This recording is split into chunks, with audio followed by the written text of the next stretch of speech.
बिस्मिल्लाहिर्रहमानिर्रहीम। आज के लेक्चर में हम क्वेश्चन 14 सॉल्व करेंगे। ये आपके सामने है क्वेश्चन 14। एडजस्टमेंट है इसकी नेक्स्ट पेज पर, इसका आप स्क्रीनशॉट ले सकते हैं। आइए स्टार्ट करते हैं। From the following receipts and payment account of women's club, prepare an income and expenditure account। तो सबसे पहले नाम लिखिए women's club, income and expenditure account.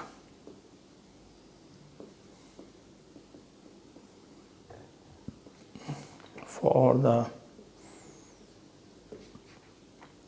year ended 31st December 2016।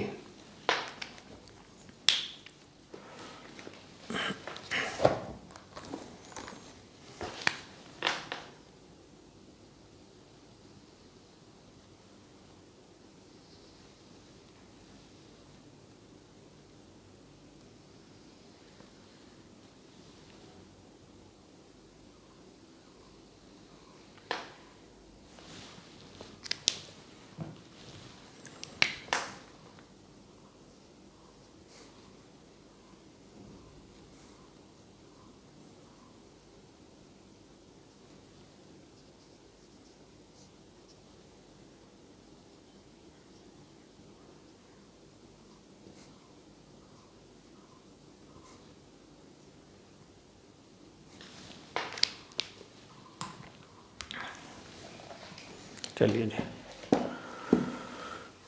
सबसे पहले है सब्सक्रिप्शन। ऊपर बैलेंस दिया है, opening balance at bank and in hand, subscriptions arrear 2015, subscriptions 2016, subscription 2017। हमारा अकाउंटिंग ईयर है 2016, तो हम सिर्फ 2016 की सब्सक्रिप्शन ले लेंगे। इधर लिखिए सब्सक्रिप्शंस।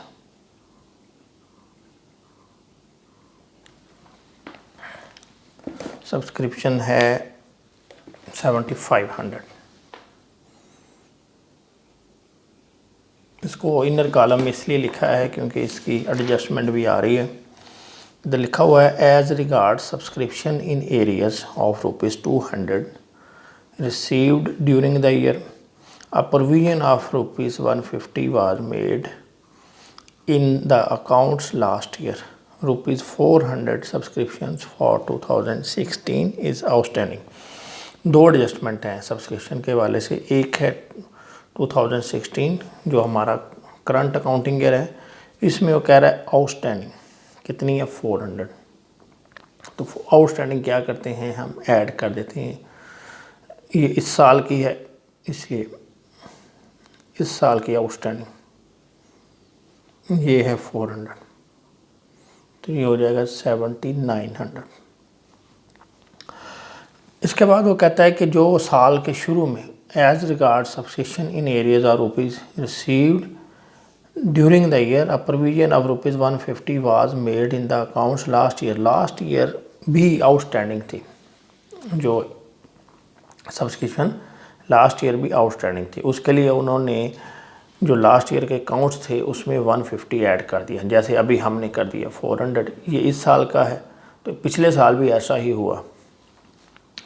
लेकिन क्या हुआ, यहाँ पे देखें कि 2015 के सब्सक्रिप्शन रिसीव 200 होगी।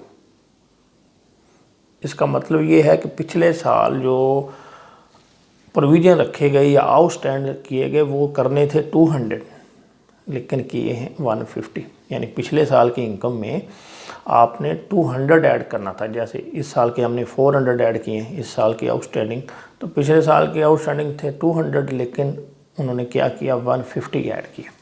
अब पिछले साल के जो अकाउंट्स हैं वो तो क्लोज़ हो चुके हैं। अब हम बना रहे हैं 2016 के। अब क्या करेंगे, जो 50 रुपये का डिफरेंस आ गया वो कहाँ लिखें। है इनकम ये पिछले साल की है और लिखी भी पिछले साल में जानी चाहिए थी, लेकिन पिछले साल के अकाउंट्स क्लोज हो चुके हैं। अब हम बना रहे हैं अगले साल के, तो इसको फिर हम इस साल में ऐड कर देंगे, क्योंकि अब हमारे पास कोई गुंजाइश नहीं है, कोई तरीका नहीं है। क्योंकि जब अकाउंट्स पिछले साल के क्लोज़ हो जाते हैं तो उनको फिर हम नहीं छेड़ते। तो नॉर्मली ये हुआ है पिछले सालों में कि आप पिछले साल के इनकम को अगर इस साल में लिखी हुई है तो उसको माइनस कर देते हैं, लेकिन अब पिछले साल में ये लिखे ही नहीं गए तो हम इधर इसको फिर ऐड कर देंगे और इधर लिख देंगे last not recorded in last year.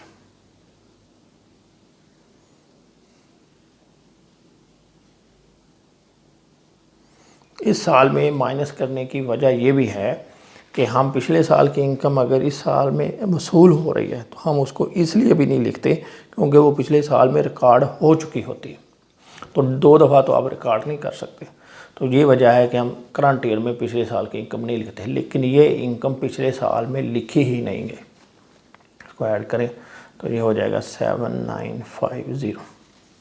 ये आपकी एडजस्टमेंट जो है कंप्लीट हो गई। इसके बाद है sale of furniture at book value. Book value का मतलब ये है कि आपकी जो बुक्स में एसेट की वैल्यू आ रही है डेप्रिसिएशन निकाल के, वो बुक वैल्यू कहलाती है। अब उन्होंने क्या किया कि जितने की बुक में वैल्यू आ रही थी, सपोज़ ये जो है बुक वैल्यू 200 लिखी हुई है, तो 200 की ही बेच दी, तो इसमें नो प्रॉफिट नो लॉस। तो इनकम एंड एक्सपेंडिचर में हम अगर कोई ऐसी ट्रांजैक्शन हो और उस पर अगर कोई प्रॉफिट हो तो फिर हम इनकम में ऐड कर देते हैं, लॉस हो तो एक्सपेंडिचर वाली साइड पे लिखते हैं। लेकिन यहाँ पे कोई प्रॉफिट नहीं हुआ, कोई लॉस नहीं हुआ, तो कुछ नहीं करेंगे। आगे डोनेशन फॉर स्टेज ड्रामा, उन्होंने स्टेज ड्रामे के लिए डोनेशंस लिए हैं, तो ये स्पेसिफिक डोनेशन है, ख़ास मकसद के लिए डोनेशंस आए हैं, तो इनको हम ख़ास मकसद के लिए ही यूज़ करेंगे, इसलिए ये इधर नहीं आएंगे। आगे interest on investment, interest on investment ये है 900। इसकी भी इधर कोई एडजस्टमेंट आ रही है। द इन्वेस्टमेंट 6% वर परचेज्ड, ये देखिए इधर पेमेंट साइड पे लिखा हुआ है इन्वेस्टमेंट एट पार, पेमेंट की हुई है, ये इन्वेस्टमेंट ख़रीदी है at the beginning of year, साल के शुरू में, and the interest on the investment has not been collected, और इसके ऊपर हमें इंटरेस्ट नहीं मिला। अब हम पहले चेक करते हैं कि हम इससे पहले भी कोई हमारी इन्वेस्टमेंट है, तो वो ये नीचे लिखा हुआ है उसने कि इन्वेस्टमेंट 6% इन्वेस्टमेंट 10,000, साल के शुरू में ये हमारी इन्वेस्टमेंट थी और बाद में 4,000 की इन्वेस्टमेंट और की। अब उसमें ये जो 10,000 है, इसमें ये भी बता रहा है कि इसमें प्राइज़ फ़ंड के पैसों से भी की हुई है। कुछ पैसे हमने यहाँ से लगाए और कुछ पैसे हमने रखे हुए थे प्राइज़ देने के लिए, उन पैसों को भी इन्वेस्ट कर दिया। तो वो है, ये नीचे बता रहे हैं प्राइज़ फ़ंड अकाउंट 8,000, यानी 8,000 प्राइज़ फ़ंड का पड़ा था, वो भी हमने इन्वेस्ट कर दिया। तो 2 चीज़ें होंगी कि साल के शुरू में एक तो हमारी इन्वेस्टमेंट है 10,000 की, एक हमने साल के दौरान की है। जो साल के शुरू किया उसमें 8,000 प्राइज़ फ़ंड का लगा है, 2,000 दूसरा है। तो प्राइज़ फ़ंड के ऊपर जो इंटरेस्ट मिलेगा वो तो हम अलग रखेंगे और बाकी जो पैसे होंगे वो अलग रखेंगे, और इसके ऊपर जो है 4,000 के ऊपर हम अक्रू करेंगे। तो आइए देखते हैं, पहले तो चेक करें कि 10,000 के ऊपर इंटरेस्ट कितना बनता है। 6% ये बनता है तकरीबन 600। इसको चेक कर लें आप, ये 2 ज़ीरो तो इसके साथ गए, पीछे 600 बचा। तो हमें इंटरेस्ट मिलना चाहिए था 600, ठीक है। ये जो 4,000 है इसके ऊपर तो अभी मिला ही नहीं है, बाकी के ऊपर हमें मिलना चाहिए था 600, लेकिन मिला कितना है 900। ये देखें रिसीट साइड पे 900 आ रहा है। तो ये 300 कौन सा आ गया, कहाँ से आ गया? तो ये पिछले साल का होगा जो हमें इस साल मिला। तो हम क्या करेंगे, माइनस कर देंगे लास्ट ईयर। यानी 300 का इंटरेस्ट जो बनती है वो पिछले साल की कोई ड्यू होगी, तो ये आप निकाल दें। अब ये 600 आ जाएगी करंट ईयर की। अब हम इसकी बाइफर्केशन करेंगे कि जो प्राइज़ फ़ंड की इन्वेस्टमेंट है, प्राइज़ फ़ंड से जो पैसा लिया गया है 8000, इसके ऊपर कितना इंटरेस्ट बनता है। 6% निकालें तो ये 480 बनता है। तो हम इसको लॉक कर देंगे, लिखेंगे less prize fund interest on prize fund, ये 480।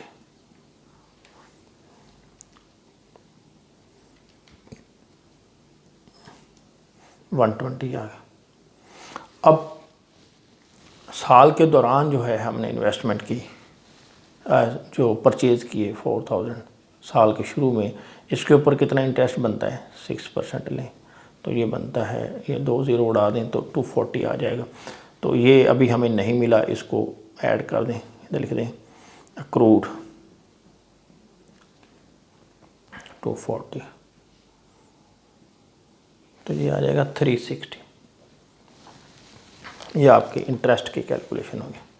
आगे है चार्जेस फॉर रिफ्रेशमेंट, यानी इन्होंने जो अपना क्लब है उसमें रिफ्रेशमेंट देते हैं, उसके बदले में पैसे काटे, लोगों से वसूल किए, तो ये भी हमारी इनकम।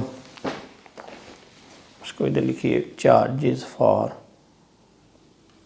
रिफ्रेशमेंट, ये बन रहे हैं 4300। अब दूसरी साइड पे आते हैं। इसमें सबसे पहले है सैलरीज 5600, इसकी भी एडजस्टमेंट है।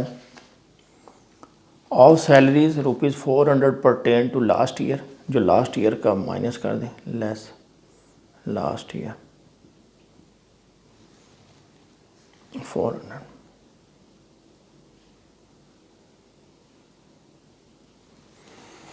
एंड ₹500 स्टिल आउटस्टैंडिंग, ये इस साल के हैं, इसको लिख दें आउटस्टैंडिंग।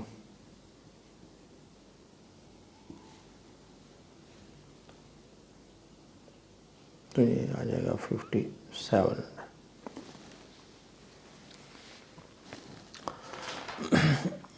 आगे printing and stationery, printing and stationery इसकी है 1750। इसकी देखेंगे एडजस्टमेंट, उसने लिखा हुआ है प्रिंटर्स बिल इज़ आउटस्टैंडिंग, तो आप ऐड कर दें, लेस ऐड आउटस्टैंडिंग 100, 1850।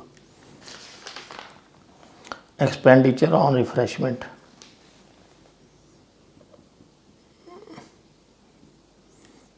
रिफ्रेशमेंट ये कितने हैं 3200। इसके वाले से भी उसने दिया हुआ है stock of refreshment at the end of the year was valued ₹100। 100 रुपये का सामान बच गया, तो जो बच जाए स्टॉक इन हैंड वो एसेट होता है, एक्सपेंस नहीं होता, इसलिए माइनस करें, तो ये हो जाएगा 3100।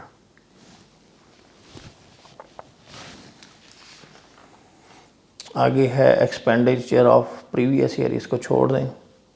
इम्प्रूवमेंट टू बिल्डिंग ये एसेट है। Cost of gold medal, gold medal जो है ये प्राइज़ होता है और इसको हम मीट करेंगे प्राइज़ फ़ंड से, उसके लिए पैसे रखे हुए हैं हमने prize fund, balance at bank. इधर आ जाएं, इन्वेस्टमेंट भी हो गया, बिल, प्रिंटर, स्पोर्ट्स इक्विपमेंट, सारी एडजस्टमेंट भी कंप्लीट हो गई। अब हम इसको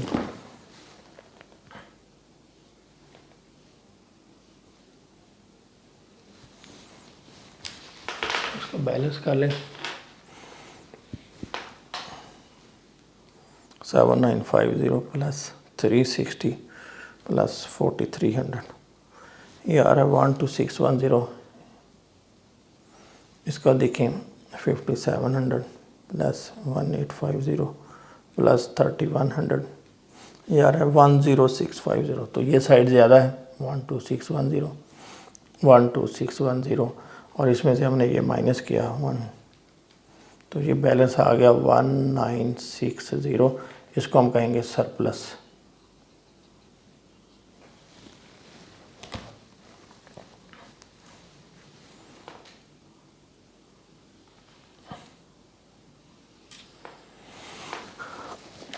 अब क्वेश्चन में हमें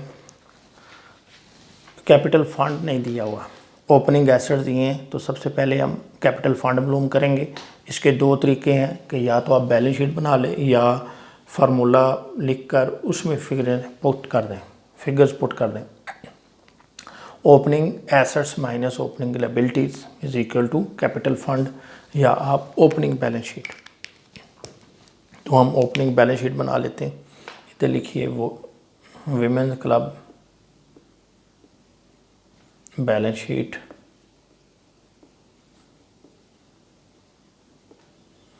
एज ऑन 31 ये होगी जनवरी में। इसको आप 31 दिसंबर 2015 भी लिख सकते हैं, या यहाँ पे 1 जनवरी 2016।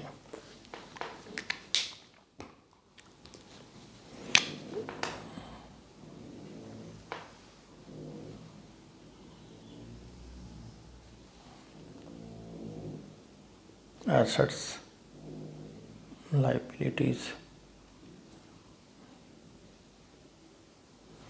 जी, सबसे पहले बैलेंस एट बैंक,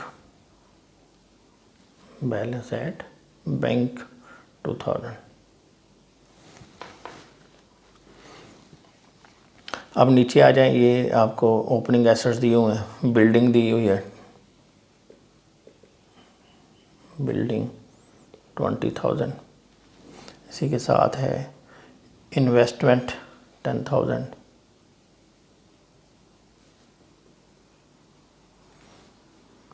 फर्नीचर है 1,000,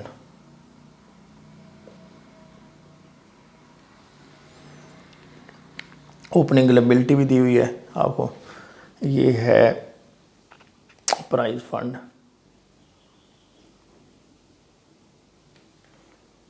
8,000।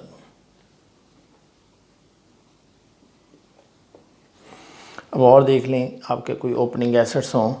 एक तो ओपनिंग एसेट्स ये था, ये जो सब्सक्रिप्शन थी जिसकी पिछले साल प्रोविजन या उसको आउटस्टैंड किया था, सब्सक्रिप्शंस आउटस्टैंडिंग, ये पिछले साल के आखिर में 150 रुपये रखे थे प्रोविजन। इसी तरह अभी हमने जब ये इंटरेस्ट कैलकुलेट की तो इसमें हमें पता चला था कि 300 रुपये पिछले साल का वसूल हुआ है, तो पिछले साल के एंड में ये भी रिसीवेबल था, इंटरेस्ट आउटस्टैंडिंग 300। इधर उसने सैलरी लिखा हुआ है 400 परटेन टू, जो इस साल हमने पे किया है, ये भी आउटस्टैंडिंग थी, सैलरीज आउटस्टैंडिंग 400।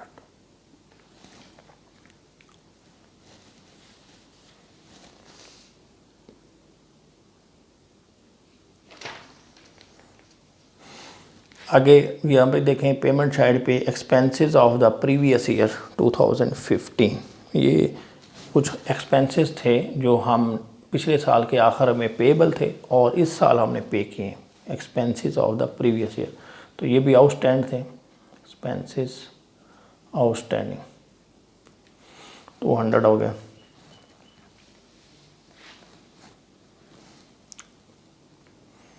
अब तकरीबन तमाम चीज़ें कंप्लीट होगी। अब आप ऐसा करें, इसका टोटल कर लें।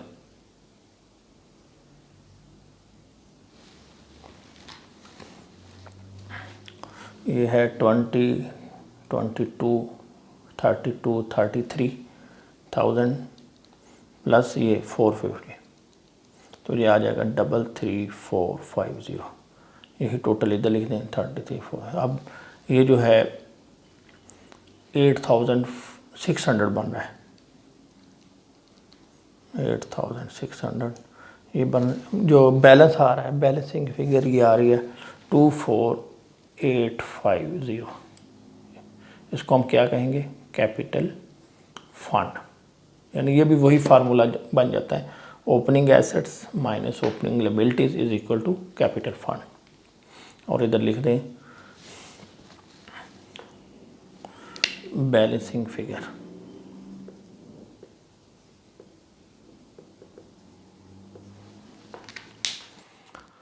ये आपकी ओपनिंग बैलेंस शीट बन गई। अब हम बनाएंगे क्लोजिंग बैलेंस शीट।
मिलेंगे इसमें स्टार्ट करते हैं हम।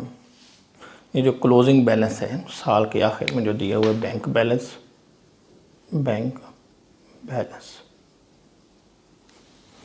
ये 1400। इस साल के एंड में 400 सब्सक्रिप्शन आउटस्टैंडिंग थी। ये लिखें 400 सब्सक्रिप्शंस रिसीवेबल या आउटस्टैंडिंग।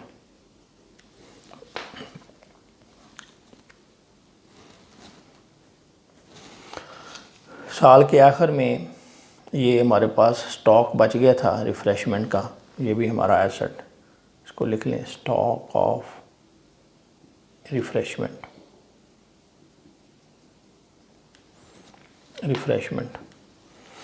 फिर हमने इंटरेस्ट जो है वो रिसीव करनी थी, रिसीव नहीं हुई, इसको भी लिख लें इंटरेस्ट अक्रूड या इंटरेस्ट रिसीवेबल। ये 4000 के ऊपर 6% बन रहा था 240।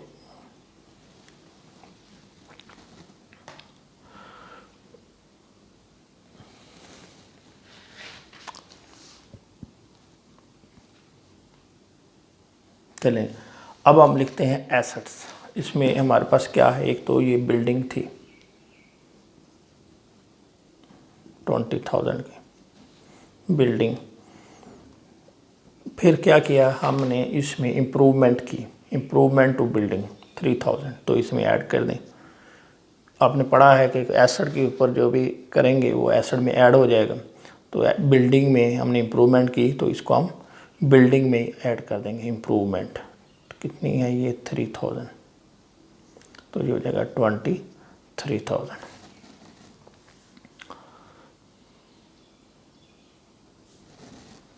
इसके बाद ये हो गया इन्वेस्टमेंट। इन्वेस्टमेंट जो है ये हमारी है 10,000 की।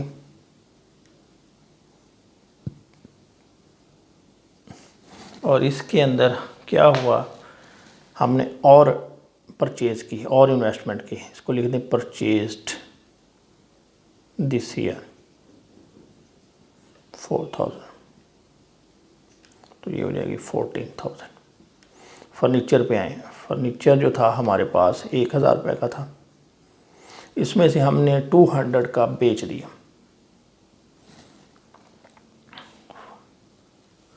तो क्या करेंगे, इधर लिख दें लेस सोल्ड,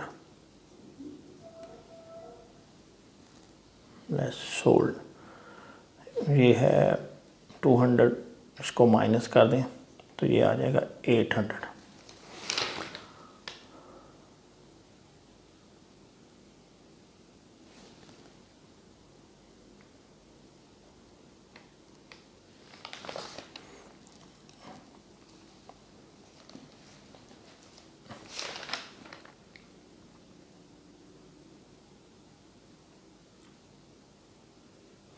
एक इधर चीज़ आ रही है, ये एडजस्टमेंट आ रही है जो हमने पहले नहीं की।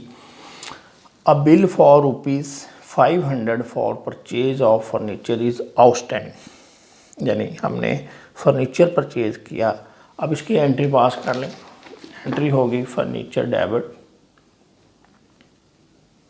और जो भी पार्टी होगी उसका नाम क्रेडिट, क्योंकि अभी हमने बिल अदा नहीं किया।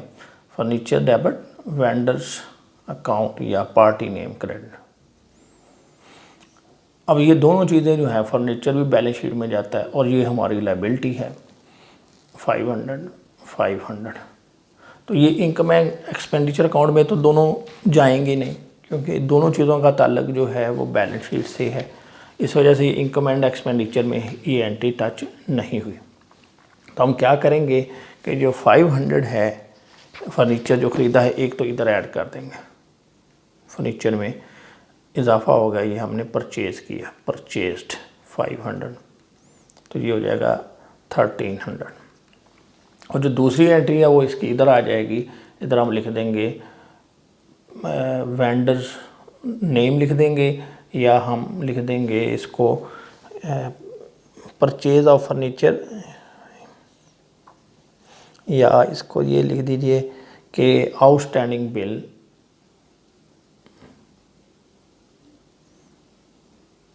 और ब्रैकेट में लिख दें फर्नीचर 500। तो ये एंट्री कंप्लीट हो जाएगी। इसके बाद हमने ये भी इन्वेस्टमेंट होगी, फर्नीचर हो गया, सब्सक्रिप्शन भी हमने लिख ली। और कोई देख लें इसके अंदर कोई चीज़ मिस ना हो गई हो। एक है ये entry, sports equipments worth ₹1000 was donated during the year by A member. एक मेंबर ने हमें क्या किया, डोनेशंस दे दिए। डोनेशन जो हैं कैश में भी दिए जा सकते हैं और गुड्स की सूरत में भी। तो उसने हमें इक्विपमेंट्स दे दिए, स्पोर्ट्स इक्विपमेंट्स। तो ये एक तो एसेट्स में इजाफा हो गया, स्पोर्ट्स इक्विपमेंट, ये 1000। और दूसरा ये होगा जो डोनेशंस होंगे हमारे, उसमें ये ऐड हो जाएंगे। इधर हम इसको लिख देंगे डोनेशन, या कैपिटल फ़ंड हमने बना लिया है, कैपिटल फ़ंड में इसको ऐड कर देंगे, क्योंकि ये जनरल डोनेशंस हैं, स्पेसिफिक नहीं है।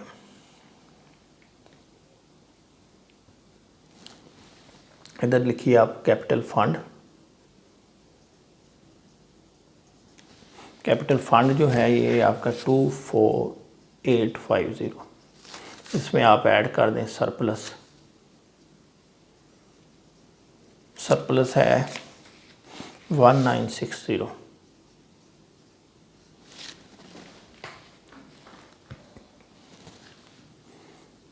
$24850 प्लस 1960, तो ये हो जाएगा 26810।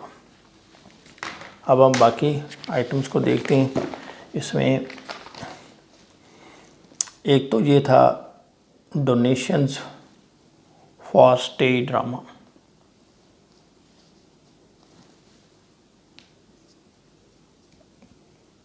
डोनेशंस फॉर स्टेज ड्रामा, ये है आपके 4000। एक ये दूसरे जनरल डोनेशन जो हैं वो उसने जो दिए हैं 1000 स्पोर्ट्स इक्विपमेंट के, ये डोनेशंस हो गए। इसके बाद है आपका प्राइज़ फ़ंड। प्राइज़ फ़ंड जो है वो 8000 था। इसमें एक तो आप जो इंटरेस्ट इसके ऊपर लगी है वो ऐड कर दें प्राइज़ फ़ंड के ऊपर। वो बनी थी 8000 के ऊपर 6%, 480, वो 480 ऐड हो जाएगा। तो ये 8480 हो गए। और दूसरा क्या हुआ कि इसमें से हमने गोल्ड मेडल दिया एक, प्राइस दिया, तो वो इसमें से माइनस हो जाएगा, लेस प्राइस 350, इसको इसमें से निकाल दें।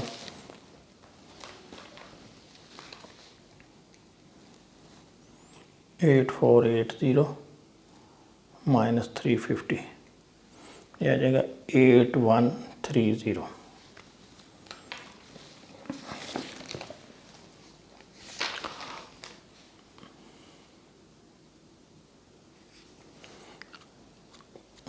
अब हम देखते हैं, एक तो ये बिल जो कौन सी एक्सपेंडिचर जो है पेएबल है, ये तो हमने लिख लिया जो फर्नीचर का बिल था। एक बिल जो है हमारा रहता है प्रिंटर का बिल, इधर लिख दीजिए प्रिंटर जो बिल, इसे ये लिख देना चाहिए था प्रिंटर बिल 100। एक जो है सैलरी की पेमेंट भी रहती है 500, वो भी आप लिख दें सैलरी पेएबल, ये है जी 500।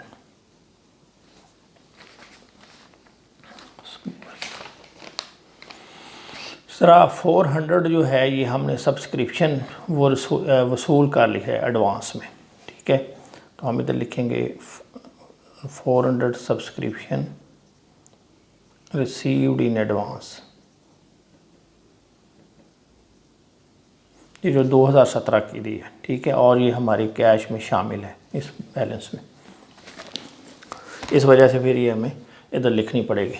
अब आप इसका टोटल कर लें।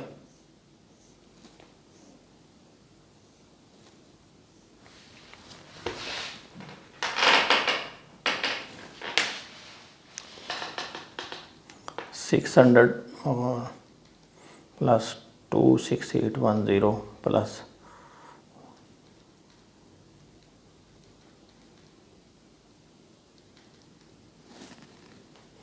इसका टोटल आ रहा है 41440। दूसरी साइड पे चलते हैं, ये